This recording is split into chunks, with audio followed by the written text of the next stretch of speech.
hali zote.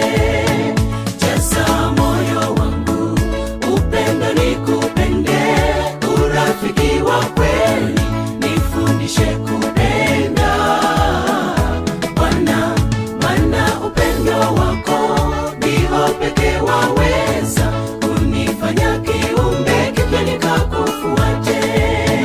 Natamani nitembee katika upendo wa Bwana, upendo ule wa dhati, upendo usiobagua.